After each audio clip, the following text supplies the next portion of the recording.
ایک اجزانہ درخواست ہے، میرے چینل کو سبسکرائب کیجیے، شکریہ۔ حرمین شریفین کے اطراف کبوتروں کے حوالے سے عمرہ اور حج زائرین میں کئی قصے اور کہانیاں رائج ہیں۔ صدیوں سے زائرین اور حرم کے کبوتروں کے درمیان ایک رشتہ قائم ہے۔ کبوتر مسجد الحرام کے اطراف چکر لگاتے ہیں اور وقتاً فوقتاً زائرین کے سروں پر منڈلاتے رہتے ہیں اور اپنی انسیت کا اظہار کرتے ہیں۔ الشرق الاوسط کے مطابق ان کبوتروں کی تعداد 40 لاکھ سے زائد ہے، مگر انتہائی عجیب بات یہ ہے کہ ہر وقت مسجد الحرام اور کعبہ شریف کے گرد منڈلانے والے یہ کبوتر کبھی حرم شریف کے اندر بیٹھ نہیں کرتے۔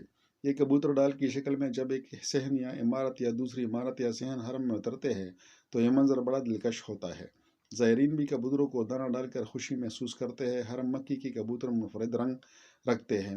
مسجد الحرام کے اطراف اس کے صحنوں اور مکہ کی سڑکوں پر اڑتے ہوئے بڑے بلے لگتے ہیں۔ سرمئی مائل نیلے رنگ کے پر اور گردن کے پاس سبز حلقہ بڑا خوبصورت لگتا ہے۔ ان کبوتروں کے ساتھ خاص معاملہ کیا جاتا ہے۔ احرام پوش ہوں یا سادہ لباس میں زائر، مقامی شہری ہوں یا مقیم غیر ملکی، کسی کو بھی کبوتروں کی شکار یا انہیں مارنے کی اجازت نہیں ہے۔ ان کبوتروں کو اپنے ٹھکانے سے بھگانے کے لیے ان کے انڈے توڑنے کی اجازت بھی نہیں ہے اور یہ شرعاً ممنوع ہے۔ ان کے شکار یا قتل کرنے کی صورت میں فدیہ یا دم واجب آتا ہے۔ مکہ کی تاریخ اور سیرت طیبہ کے اسکالر سمیر احمد برقع نے ان کی نسبت کے حوالے سے بتایا کہ حرم کے کبوتروں کی نسل غار ثور کے دہانے پر گھونسلہ بنانے والے کبوتر سے ہے۔ یہ خوبصورت شکل اور رنگ کے ہے۔ ان کی گردن لمبی ہوتی ہے اور گردن کے اطراف منفرد رنگ ہے۔ ان کی آنکھیں سرمئی لگتی ہے۔ یہ ایسی خصوصیات ہے جو دیگر قسم کی کبوتروں اور پرندوں میں نہیں پائی جاتی۔ سمیر احمد برقع نے بتایا کہ تاریخی دستاویز میں بتایا گیا ہے کہ ہوتا صدیر کا زرعی فارم حرم مکی کی کبوتروں کی نگہداشت اور افزائش کے لیے وقف ہے۔ مکہ کا ایک شہری حرم کے کبوتروں کے لیے ایک عمارت وقف کیے ہوئے ہے۔ اس کی آمدنی سے ان کا دانہ ڈالا جاتا ہے اور ان کا خیال رکھا جاتا ہے۔ مکہ مکرمہ میں مسجد حرام کے اطراف بہت سے معتبرین ثواب کی امید پر کبوتروں کی ایک بڑی تعداد کو گندم کا دانہ ڈالتے ہوئے نظر آتے ہیں۔ ذو الحجہ کے ابتدائی 5 دنوں میں کبوتروں کے جھنڈ مکہ مکرمہ کی جانب آتے ہیں اور پھر مہینے کے درمیان ایک مرتبہ پھر مدینہ منورہ لوٹ جاتے ہیں۔ ان کبوتروں کو نقصان پہنچانے کی حرمت عمر سے وابستہ ہے کہ ان کبوتروں کی نسل سے ہے جنہوں نے رسول اقدس اور سیدنا صدیق اکبر کے غار ثور میں قیام کے دوران غار کے دروازے پر گھونسلے بنا ڈالے تھے۔ ایک دوسری روایت کے مطابق حرم مکی کبوتروں کی نسل کا تعلق ان ابابیل پرندوں سے ہے جو سمندر کی جانب سے آئے تھے اور انہوں نے اپنے پنجوں میں پتھر اور کنکر تھام رکھے تھے تاکہ کعبہ کو منہدم کرنے کے ارادے سے آنے والے یمن کے بادشاہ ابرہال الاشرم کو باز رکھا جائے۔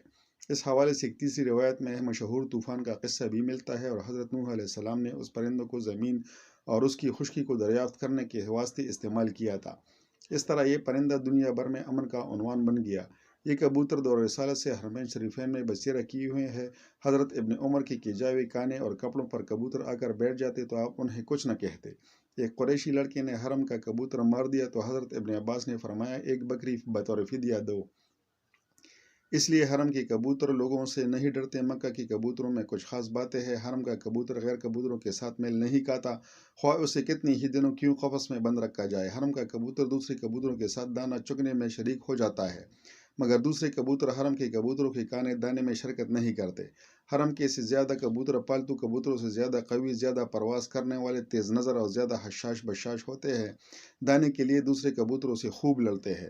جب کوئی حرم میں دانہ ڈالتا ہے تو آپ دیکھیں گے کہ ہزاروں کبوتر ایک دم ٹوٹ پڑتے ہیں، مگر ان میں کوئی بھی غیر جنس کا کبوتر نہیں ہوتا۔ اگر کوئی شخص کسی خاص وقت پر دانہ ڈالنے لگے تو آپ دیکھیں گے کہ حرم کے کبوتر وہاں ٹھیک وقت پر عام موجود ہوتے ہیں۔ حرم کا کبوتر کبھی اپنا گھونسلہ ویرانے یا جنگل میں نہیں رکھتا، ہمیشہ آبادی گھروں، دروازوں اور چھتوں میں رکھتا ہے۔ حرم کے کبوتروں کی خاص ہیت اور خاص قسم کی طبیعت ہے جس میں کبھی کوئی تغیر نہیں ہوتا۔ ان اوصاف میں حرم کا کبوتر امتیازی شان رکھتا ہے، لیکن دوسری صفات میں وہ عام کبوتروں کے ساتھ اشتراک فطرت رکھتا ہے، مثلاً یہ کہ ایک ہی مادہ لیتا ہے، اپنی مادہ سے محبت رکھتا ہے اور اس کے بارے غیرت مند ہوتا ہے۔ یہ کبوتر علماء کرام اور مختلف سرمایہ داروں کے درمیان تنازع کا باعث بھی بنتے ہیں۔ حرم مکی شریف کے آس پاس ان کبوتروں کو خصوصی تحفظ حاصل ہے جس کے باعث ان کی تعداد میں اضافہ ہو گیا ہے۔ کبوتروں کی بیٹیں مکہ مکرمہ کی عمارتوں کے حسن کو گہرانے کا باعث بن رہی ہے۔ بعض کمپنیوں نے ایک خاص فریکوینسی میں آواز نکالنے والے آلات متعارف کرائے ہیں جنہیں کمپیوٹرائز سسٹم سے جوڑنے کے بعد کبوتروں کو وہاں سے دور اڑایا جا سکتا ہے۔ جبکہ علماء کا کہنا ہے کہ کبوتروں کو مارنا، ان کو ایذا پہنچانا اور غذا سے محروم رکھنا کسی طور پر جائز نہیں، اور نہ ہی ایسا کوئی طریقہ اختیار کرنا جائز ہے جس کی وجہ سے حرم شریف کے کبوتروں کو یہاں سے نقل مکانی پر مجبور کیا جا سکے۔ جب سعودیوں نے حرم شریف کا انتظام سنبھالا تو حرم نبوی کو صاف ستھرا رکھنے کے لیے فیصلہ کیا کہ حرم نبوی میں کبوتروں کے لیے دانہ نہ ڈالا جائے۔ اس طرح کبوتر دانہ کی تلاش کے لیے دوسری جگہوں پر منتقل ہو جائیں گے اور حرم شریف صاف ستھرا رہے گا۔ اس حکم پر عمل کیا گیا۔ کئی دن گزر گئے، دانہ تو نہیں ڈالا، مگر کبوتروں کی گنبد خضرا سے محبت کا یہ عالم تھا کہ بھوک سے تو مر رہے ہیں مگر آستان محبوب چھوڑنے کے لیے تیار نہیں۔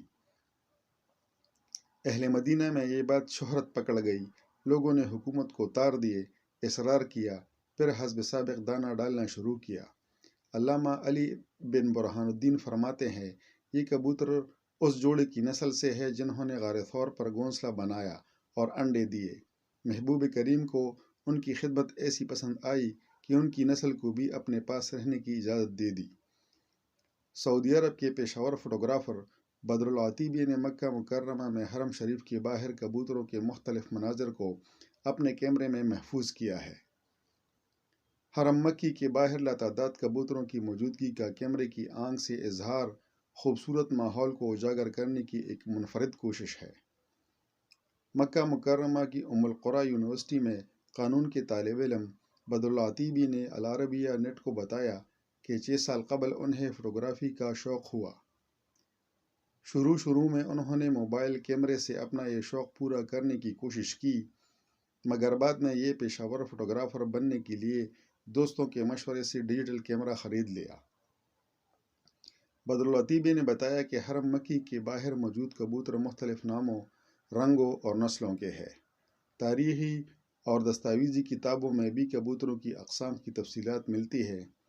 ان میں سے بعض کی گردن گہرے نیلے رنگ کی ہوتی ہے، ان کے پروں کے کنارے اور دم سیاہ ہوتی ہے، جبکہ ان کا باقی حصہ سفیدی مائل نیلے رنگ کا ہوتا ہے۔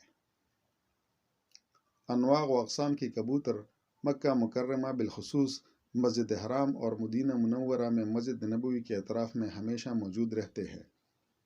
العتیبی نے مزید بتایا کہ انہوں نے حرم مکی میں کبوتروں کی یہ خوبصورت فوٹوگرافی اپنے دوستوں کے ذریعے سوشل میڈیا پلیٹ فارمز پر بھی شیئر کی تاکہ یہاں کے کبوتروں کا دلکش انداز دنیا بھر میں زیادہ سے زیادہ لوگوں تک پہنچ سکے۔ ان کبوتروں کا ذکر عربی شعر و ادب میں بھی موجود ہے۔